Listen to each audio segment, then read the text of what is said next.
तो आइए आज 12 क्लास की सभी विद्यार्थियों को यानी केमिस्ट्री के टॉपिक में चेंजिंग लाए हैं। अब तक जो हम लोग केमिस्ट्री में देख रहे थे वह इलेक्ट्रोकेमिस्ट्री चैप्टर चल रहा था, जिसके सारे थ्योरी, न्यूमेरिकल और ऑब्जेक्टिव से आप लोग को हमने अवगत कराए। अब इसी तरह से हम लोग चलते रहेंगे। ऐसे पहले ही बोले कि कोई चैप्टर समाप्त नहीं होती है। जब तक कि आप लोग का एग्जाम समाप्त नहीं होती है तब तक कि समझिए कि कोई टॉपिक भी समाप्त नहीं माने जाते हैं, बल्कि उसको एक तरह से कहिए शुरुआती में हमने थोड़ा सा दिए डोज, आने वाले समय में डोज और मिले बढ़ते जाएंगे, यानी सालों भर हम लोग को इसी तरह से मतलब रिवीजन देखते रहना होगा। ठीक है, तो एक नई चैप्टर लेकर के हम आज आ रहे हैं, जिस चैप्टर का नाम है केमिकल काइनेटिक्स। क्या नाम है जी? Chemical kinetics.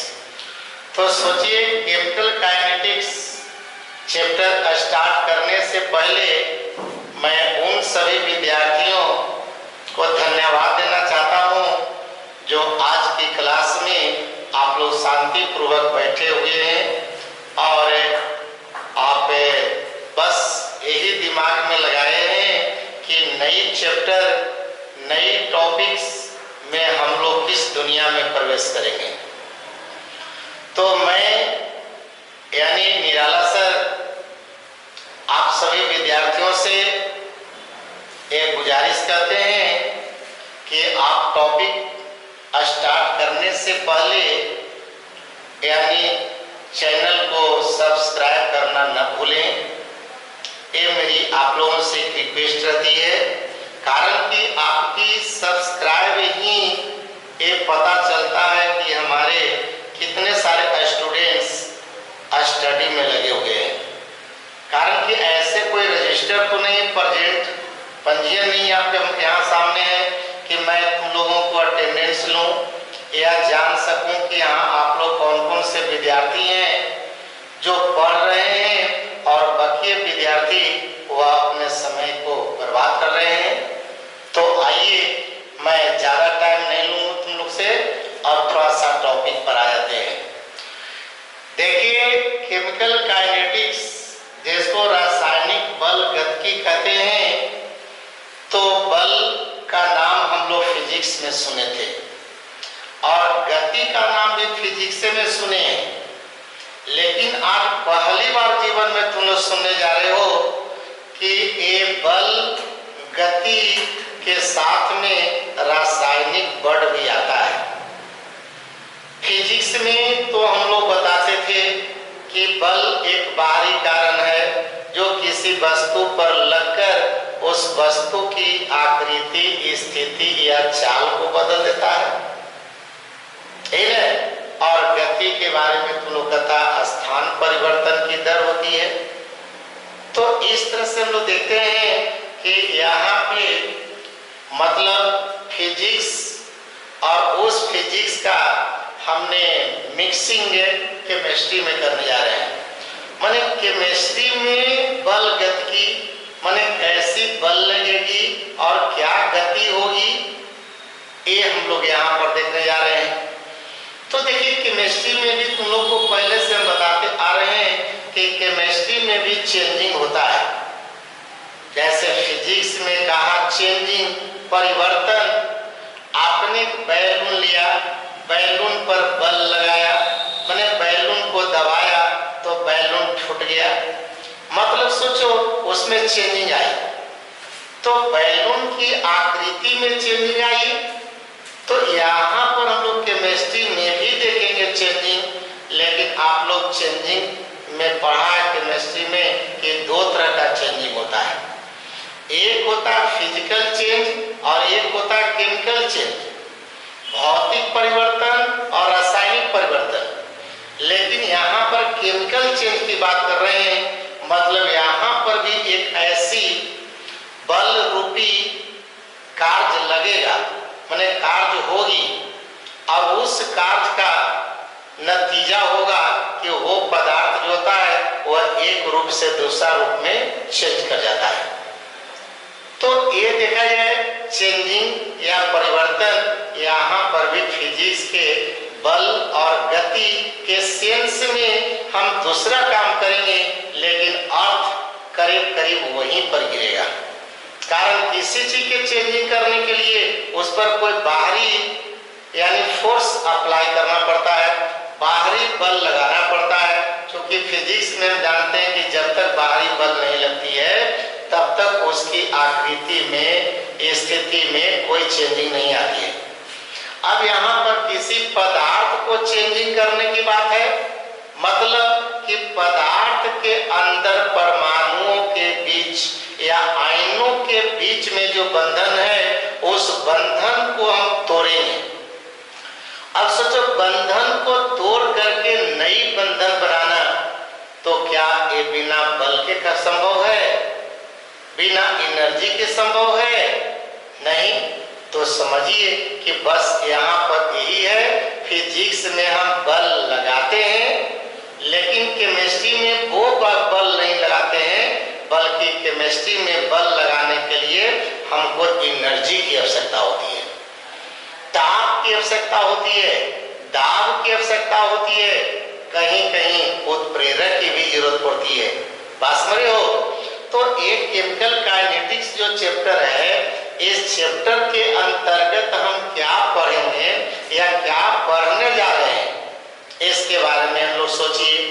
बोले हैं कि chemical kinetics is the branch of the physical chemistry, मतलब रासायनिक बल गति की, भौतिक रसायन की वह शाखा है जिसके अंतर्गत रासायनिक अभिक्रियाओं के समीकरण से, जैसे रासायनिक अभिक्रिया का समीकरण यहाँ लिखे हैं, तो रासायनिक अभिक्रिया के समीकरण से अभिक्रिया की दर, ये आप कहता है अभिक्रिया की दर यानी रेट ऑफ रिएक्शन, तथा रासायनिक अभिक्रियाओं के वेग या दर को प्रभावित करने वाले कारकों, यानी कोई रासायनिक अभिक्रिया है तो वो रासायनिक अभिक्रिया धीरे धीरे हो रहा है कि तेजी से हो रहा है कि मॉडरेट हो रहा है, अभिक्रिया की दर, दर के मतलब समझ रहे हो, परिवर्तन यहाँ भी चल रहा है, माने वो अभिक्रिया हो रही है तो तेजी से हो रही है, क्योंकि अभिक्रिया में कुछ अभिक्रिया बहुत फास्ट होता है, फास्ट रिएक्शन है। जैसे सोचो कि सोडियम है और सोडियम के टुकड़ा को पानी में डालते हो तो देखते हो तुम्हारा पलक पड़ते पड़ते थोड़े समय के अंदर में वह सोडियम के टुकड़ा में आग लग जाता है, यानी fast reaction, that is fast reaction. मतलब जो इतनी तेजी से हुआ कि जिसका हम सही मापन भी नहीं कर पाया, तो वह फास्ट रिएक्शन होता है। एक रिएक्शन होता है स्लो, एक्सट्रीमली स्लो, माने काफी मंद गति से होती है। जैसे सोचिए एग्जाम्पल के रूप में कि लोहा पर जंग लगते देखा है, तो लोहा पर जंग लगने में देखता महीनों यानी समय लग जाता है। इसी तरह से देखता हाइड्रोजन और ऑक्सीजन, ये दोनों गैस को मिला करके किसी सिलेंडर में भर दिया जाए और सालों साल छोड़ दिया जाए तो पर भी देखते हैं कि दोनों के बीच में अभिक्रिया नहीं होती है, कोई नया प्रोडक्ट नहीं बनता है, नए उत्पाद का निर्माण नहीं होता है। तो सोचो अभिक्रिया तो दुनिया में बहुत सा हो रहा है, लेकिन सही अभिक्रिया का रेट माने बॉन्ड टूटने का रेट या बॉन्ड बनने का रेट, किस दर से बॉन्ड टूट रहा है, किस दर से बॉन्ड बढ़ रहा है समय के साथ, यानी बॉन्ड फिजन, बॉन्ड फ्यूजन माने बंधन का टूटना, बंधन का बनना, यही दर देखा जाता है। तो समझिए कि समय के साथ वह अभिक्रिया की दर माने किस दर से अभिक्रिया हो रही है, और उस अभिक्रिया की दर को बढ़ाने वाला या घटाने वाला जो कारक होते हैं, वह कारक में ही सब कारक है। ताप, दाब, सांद्रण, उत्प्रेरक। माने कभी कभी कोई अभिक्रिया के बढ़ाना है या घटाना है तो इसके लिए बाहर से कुछ करना होता है। या तो ताप को बढ़ा दीजिए, या तो ताप को घटा दीजिए, दाब को बढ़ाइए या दाब को घटाइए। कभी कभी उत्प्रेरक का प्रयोग करते हैं तो कभी कभी नहीं करते हैं। तो अभिक्रिया की दर को बढ़ाने या घटाने वाले कारक और कोई अभिक्रिया की क्रिया विधि जिसको मैकेनिज्म कहते हैं। तो अभिक्रिया की समीकरण लिख देते हो, मेन रिएक्शन। इसे लड़कर पढ़ करके तुम लोग नहीं बता पाते हो कि ये अभिक्रिया की दर फास्ट है कि स्लो है कि मीडियम यानी मिडिल है, ये पता नहीं चलती है। लेकिन अगर इसी को हम तोड़ करके रिएक्शन को दिखावें, जिसको क्रिया विधि कहते हैं, मतलब ये दोनों के रिएक्शन से ये कैसे बना, हाइड्रोजन पर ऑक्साइड के टूटने से कैसे बना, अगर इसको एक को करके तोड़ते हैं बॉन्ड को, तब वो मैकेनिज्म कहलाता है। तो सोचो कि केमिकल काइनेटिक्स के अंतर्गत मेनली आपको पढ़ना है अभिक्रिया की दर, फर्स्ट पॉइंट यानी रेट ऑफ रिएक्शन। दूसरा, अभिक्रिया के वेग को प्रभावित करने वाले कारक और अभिक्रिया की क्रिया विधि। ये तीनों के बारे में हम लोग यहाँ पर अध्ययन करेंगे, तब इसी चैप्टर का नाम पड़ जाता है केमिकल काइनेटिक्स।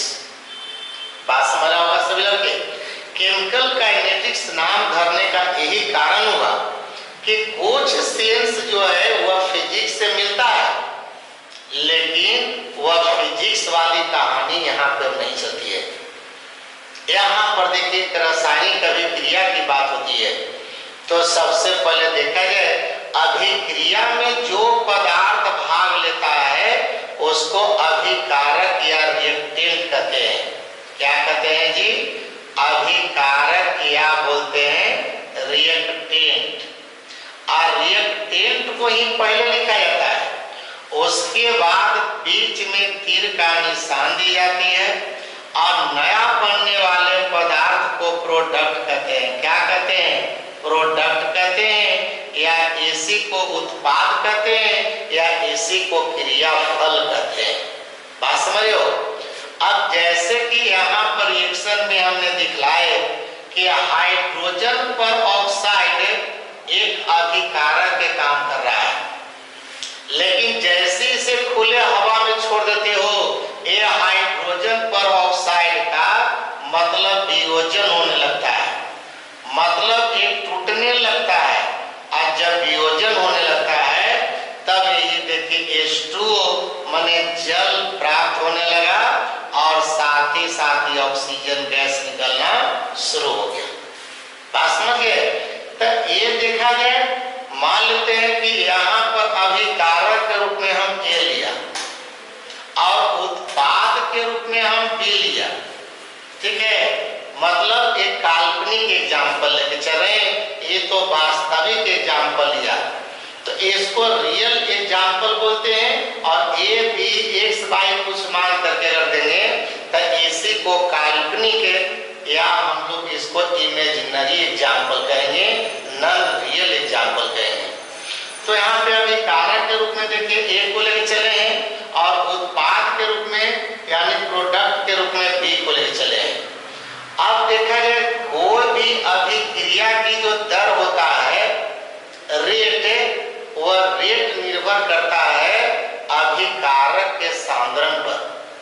अब यहाँ पर अभिकारक के रूप में देखिए A लिया गया है, और A का सांद्रण को जब भी लिखा जाता है तब बड़ी ब्रैकेट के अंदर में लिखा जाता है। इसको पढ़ते हैं कंसंट्रेशन ऑफ A। क्या पढ़ते हैं? Concentration of A। और यहाँ उत्पाद के रूप में B है, तब B का सांद्रण को पढ़ते हैं इस तरह से बड़ी ब्रैकेट के अंदर। यानी द्रव्यमान का मतलब सक्रिय द्रव्यमान हुआ। द्रव्यमान का मतलब क्या हो गया? सक्रिय द्रव्यमान हो गया। अब सक्रिय द्रव्यमान कहिए या इसी को हम लोग सांद्रण कहते हैं। सक्रिय द्रव्यमान का मतलब हो गया, यहाँ पर देखिए कि पदार्थ का ग्राम में द्रव्यमान, सॉरी पदार्थ के मोलों की संख्या, क्या बोलेंगे? जैसे यहाँ पर लिखल है concentration of B, concentration of B लिखल है, एकर मतलब कि यहाँ पर समझना चाहिए कि यहाँ पर हो गया N/V। N/V, N का मतलब हो गया नंबर ऑफ मोल्स, यानी B के मोलों की संख्या, और V का मतलब वॉल्यूम यानी बिलियन का आयतन। तो यहाँ पर एक तरह से अगर बड़ी ब्रैकेट के अंदर में कोई चीज अगर लिखल है तो इसको कंसंट्रेशन ऑफ बी बोलते हैं, यानी बी का सांद्रण कहिए या एक्टिव मास कहिए। एक्टिव मास निकालने का फॉर्मूला यही होता है N/V। N का मतलब मोलों की संख्या, नंबर ऑफ मोल्स, और V का मतलब solution of volume of solution. तो यहाँ पर देखिए कोई भी अभिकारक हो चाहे उत्पाद, और उसका सांद्रण अगर लिखना है तो सांद्रण को बड़ी ब्रैकेट के अंदर में लिखेंगे कंसंट्रेशन को, और इसके यूनिट के रूप में लेते हैं मोल प्रति लीटर। सांद्रण कंसंट्रेशन का यूनिट क्या हो गया? मोल प्रति लीटर। तो यहाँ पर टॉपिक है अभिक्रिया का वेग या दर। अभिक्रिया का वेग या दर। अब अभी कोई पूछता है कि अभिक्रिया की दर क्या होता है? What is rate of reaction? बात समझ हो?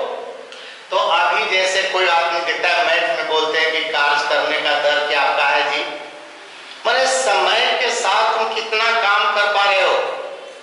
यहाँ पर समय के साथ ये देखना कि कितना सांद्रण में परिवर्तन हो रहा है। कारण की बताओ एक और यह है बी। अब ए का मानते हैं कि प्रारंभिक सांद्रण कुछ है, तो शुरू में अभिक्रिया के पहले तो बताओ केवल अभिकारक का सांद्रण होगा, यानी उत्पाद का सांद्रण तो 0 रहेगा।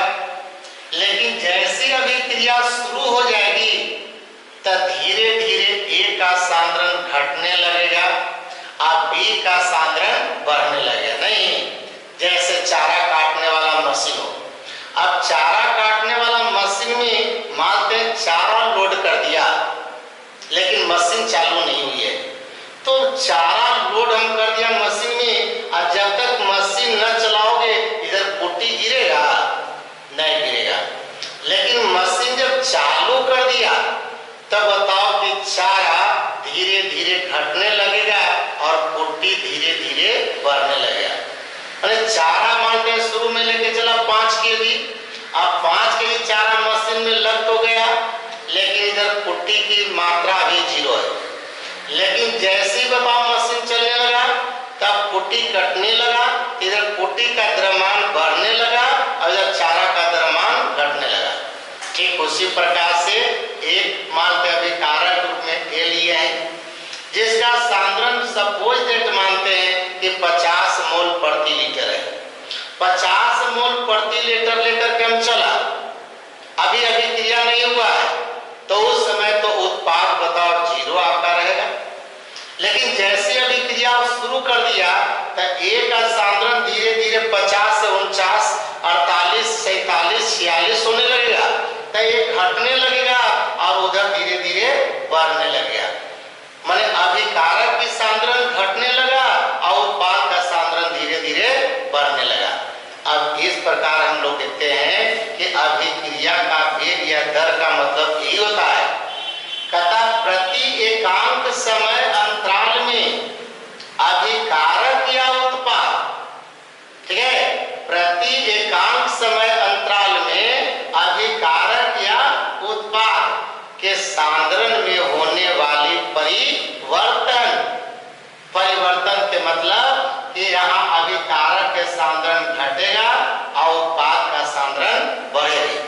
तो सांद्रण में होने वाले परिवर्तन को ही अभिक्रिया का दर कहा जाता है। अब अभिक्रिया का दर जब भी निकालना हो तब कोई एक पदार्थ से निकालिए, या तो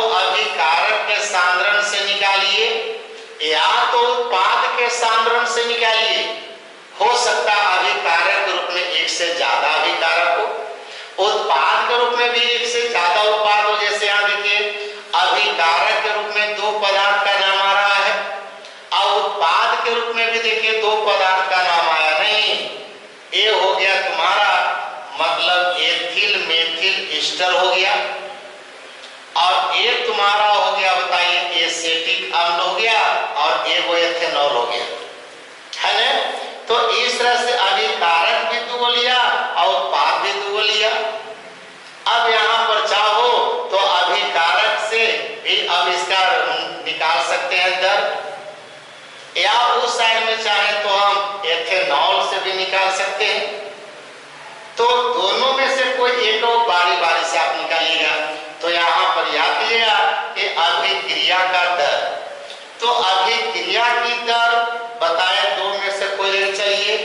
अगर अभिकारक को लेके चलते हो तब तो यहाँ पर लिखना पड़ेगा कि अभिकारक के सांद्रण में कमी, अभिकारक के सांद्रण में कमी और बटा समय अंतराल। अभिकारक से लिए तब, अगर उत्पाद से लेते हो तब तो कहोगे उत्पाद के सांद्रण में वृद्धि और बटे समय अंतराल। अब सोचिए कि यहाँ कमी लिख रहे हो, इसका मतलब कि ये मान मतलब माइनस में आएगा। सांद्रण परिवर्तन का तो कैसे निकालोगे, माने अंतिम सांद्रण माइनस प्रारंभिक सांद्रण। अब मान लेते हैं कि इसकी प्रारंभिक सांद्रण हम 50 मोल प्रति लीटर लिया, और 5 मिनट के बाद मान लेते हैं कि इसका सांद्रण बता रहा है 35 मोल प्रति लीटर। तो बताओ अंतिम हो गया 35 और प्रारंभिक हो गया 50, तब 35 में से 50 घटाओगे तो माइनस में आ जाएगा, -15 आएगा, नहीं आएगा कि नहीं आएगा। तो मतलब है कि अगर अभिकारक को हमने लेकर के चलते हो तो उस स्थिति में अभिक्रिया का दर का मान माइनस में आएगा, लेकिन वही घटा उत्पाद। तो सोचिए कि अभी बोला कि अभिक्रिया में होता है यही, तो अभिक्रिया में बोले कि क्या होता है तो यही बोलना चाहिए कि अभिक्रिया जब प्रारंभ हो जाता है तो अभिकारक का सांद्रण घटने लगता है और उत्पाद का सांद्रण बढ़ने लगता है। हंस रहे हो ना। तो यहाँ पर देखा जाए तो अभिकारक के सांद्रण में कमी, एक मतलब कि ये माइनस में आएगा, और उत्पाद के सांद्रण में वृद्धि कहीं प्लस में आएगा। कारण अंतिम माइनस प्रारंभिक, अंतिम में से प्रारंभिक घटाते हो तब अभिकारक के लिए वो माइनस में आ जाएगा और उत्पाद के लिए वो प्लस में आ जाएगा। तो ये समझिए अभिक्रिया की दर निकालने का एक फॉर्मूला है। अब जैसे मान लेते हैं अभिकारक के रूप में लेके चलता है ए, क्या लेके चलते हो ए, तब तो कहिएगा यहाँ पर देखिए डेल्टा लगा दिए, इसको डेल्टा पढ़ते हैं, समझना सब लड़के। तब डेल्टा कैलकुलस में तुम लोग पढ़ते हो, ठीक है। तो यहाँ पर डेल्टा का मतलब परिवर्तन, तब बताओ कंसंट्रेशन ऑफ ए के आगे लगा डेल्टा, एक मतलब क्या हो गया कि ए के सांद्रण में होने वाली परिवर्तन। अब वाई डेल्टा टी माने समय अंतराल, कितना समय में कितना कमी हो गई। अब यहाँ पर देखिए चूंकि लगा दिया माइनस पहले ही बोल रहे थे कि अभिकारक लेके चलते हो तो माइनस में इसकी जवाब देना होगा, और वही उत्पाद के रूप में बी लिया है तो delta B by delta T है। देख रहे हो बात को, यहाँ delta B by delta T. अब यहाँ पर समझिएगा तो डेल्टा ए का मतलब हो गया कि ए के सांद्रण में परिवर्तन, डेल्टा बी माने बी के सांद्रण में परिवर्तन। तो एक मतलब है कि ए के सांद्रण में परिवर्तन मान चलते हैं डेल्टा एक्स है, सपोज दैट कितना ही डेल्टा एक्स है। अब डेल्टा एक्स बाई क्या हो गया delta T, delta x by delta T का मतलब कि सांद्रण परिवर्तन। अब परिवर्तन में दोनों हो सकती है, या तो कमी नहीं तो वृद्धि भी हो सकता है। तो अगर अभिकारक लेके चलते हो तो कमी और उत्पाद लेके चलता है तो वृद्धि। कारण इधर घटेगा तो उधर ना बढ़ेगा, तो इधर कमी होने लगा तो उधर बढ़ने लगा, बात समझ हो ना। तो यहाँ पर देखा जाए अभिक्रिया की दर अगर कभी निकालना हो, कोई ऐसा चैप्टर आ गया, न्यूमेरिकल आ गया, ऑब्जेक्टिव आ गया और कहे कि इस अभिक्रिया की दर बताइए, तो फर्स्ट से तुमको यही देखना चाहिए कि उसमें से कोई एक चुन लीजिए। आप देख लीजिए कि उसकी प्रारंभिक सांद्रण कितना था और अंतिम सांद्रण कितना हो गई और उसमें समय कितना लगा। बस इतना ही तो चाहिए। अब इतना को कैलकुलेट करके आप चाहे तो उसका अभिक्रिया का रेट निकाल सकते हैं, अभिक्रिया का दर निकाल सकते हैं। लेकिन हमने पहले ही बोल दिए हैं कि इस चैप्टर के अंतर्गत अभिक्रिया की दर निकालते हैं, लेकिन सभी अभिक्रियाओं के लिए नहीं। जो काफी फास्ट है उसके लिए भी नहीं, जो काफी स्लो है उसके लिए भी नहीं, लेकिन वैसे रिएक्शन जो न अधिक तेजी से हो रही है और न मंद गति से हो रही है, तो ऐसे रिएक्शन को हम यहाँ अभिक्रिया का दर निकालते हैं। बात समझिएगा। अब यहाँ पर मानते हैं अभिक्रिया के वेग या दर का मात्रक है सूचित करने के लिए कि कौन सी में व्यक्त करेंगे। तो यहाँ पर देखिए सबसे पहले डेल्टा एक्स है, माने सांद्रण सक्रिय द्रव्यमान। सक्रिय द्रव्यमान में बता रहे थे वहां पर देखिए n बटा v। n का मतलब मोल, देखिए मोल, v का मतलब आयतन लीटर और t हो गया समय सेकेंड। मतलब अभिक्रिया की दर का अगर मात्रक कहता है रेट ऑफ रिएक्शन तो बोलते हैं मोल प्रति लीटर प्रति सेकेंड। मोल प्रति लीटर प्रति सेकेंड ये होता है रेट ऑफ रिएक्शन का यूनिट। माने किसी रिएक्शन के रेट अगर निकालते हैं तो उसको कैसे व्यक्त किया जाए, तो उसको व्यक्त करने का यही तरकीब है कि जब भी व्यक्त किया तो मोल प्रति लीटर प्रति सेकेंड में। आगे चल करके भले ही हम बताएंगे कुछ ऐसे भी रिएक्शन होते हैं जिसमें अभिकारक या उत्पाद के हम सांद्रण को नहीं लेते हैं, बल्कि हम उसके आंशिक दाब को लेते हैं, दाब को लेते हैं। तो ऐसे जैसे गैसीय रिएक्शन है। अब कोई गैसीय रिएक्शन होती है तो उस गैसीय रिएक्शन में हम लोग कभी कभी क्या करते हैं कि गैस का सांद्रण न लेकर के उसके हम दाब को ही सहारा लेते हैं। माने दाब परिवर्तन, मतलब दाब परिवर्तन की दर को करते हुए अभिक्रिया की दर, तो ऐसी स्थिति में फिर मात्रक बदल जाएगी। लेकिन अभी हम लोग चल रहे हैं सांद्रण के आधार पर। अब देखिए एक को पढ़ लेते हैं, जैसे फिजिक्स में पढ़ते थे हम लोग कि एक होता है वेग और एक होता है औसत वेग। तो ठीक उसी प्रकार से केमिस्ट्री में एक होता है अभिक्रिया की दर और एक होता है अभिक्रिया का औसत दर, माने एवरेज रेट ऑफ रिएक्शन। तो एवरेज का मतलब यहाँ पर क्या होगा। अब सोचिए, अभी हम बता रहे थे कुछ देर पहले कि कुछ अभिक्रिया जो होता है काफी स्लो होता है, कुछ अभिक्रिया काफी फास्ट होता है। तो ये दोनों छोड़कर हम बीच वाला को लिए हैं। लेकिन पहले हम बताएं कि अभिक्रिया का जो वेग होता है, अभिक्रिया की दर होता है, वह अभिकारक के सांद्रण पर निर्भर करता है। तो अभिकारक के सांद्रण के समानुपाती होता है। माने जैसे जैसे सांद्रण को बढ़ाओगे अभिक्रिया का दर बढ़ेगा और सांद्रण जब घटेगा तब अभिक्रिया का दर घटेगा। अब मान के चलते हैं कि शुरू में बताओ अभिकारक का सांद्रण तो बहुत ज्यादा होता है। तो शुरू में सांद्रण जब ज्यादा है, एक मतलब शुरू में जब घड़ी देख करके आपने देखेगा तो शुरू में रिएक्शन तेजी से होगा, माने तेजी से बॉन्ड टूटेगा, तेजी से बॉन्ड बनेगा शुरू में। लेकिन कुछ देर के बाद जब देखेगा तो वही दर स्लो हो गया है, कुछ और देर के बाद देखे तो और स्लो हो गया है, और कुछ देर के बाद देखे तो वो लास्ट हो गया। मतलब कि अभिकारक के सांद्रण में जो खपत हुआ, जो परिवर्तन हुई, वह एक दर से नहीं हुआ। शुरुआती में देखिए वह तेजी से हुआ, बाद में थोड़ा स्लो हुआ, उसके बाद और थोड़ा स्लो हुआ। तो मतलब कि मान लेते हैं कि वह रिएक्शन पूरा होने में 10 मिनट लग गया। अब वो रिएक्शन पूरा होने में 10 मिनट लग गया, इसका मतलब कि तुमको देखना होगा कि 10 मिनट में अभिकारक के सांद्रण में कितना परिवर्तन हुआ। मतलब कुल परिवर्तन ले लीजिए, टोटल परिवर्तन। जैसे कि हम लोग बताते थे फिजिक्स में कि एवरेज स्पीड जब निकालते थे तो बोलते थे total distance by total time, total distance by total time. तो ये फिजिक्स के लैंग्वेज में लेते हैं, और वही केमिस्ट्री के लैंग्वेज में अगर लेना होता हो तो बोलते हैं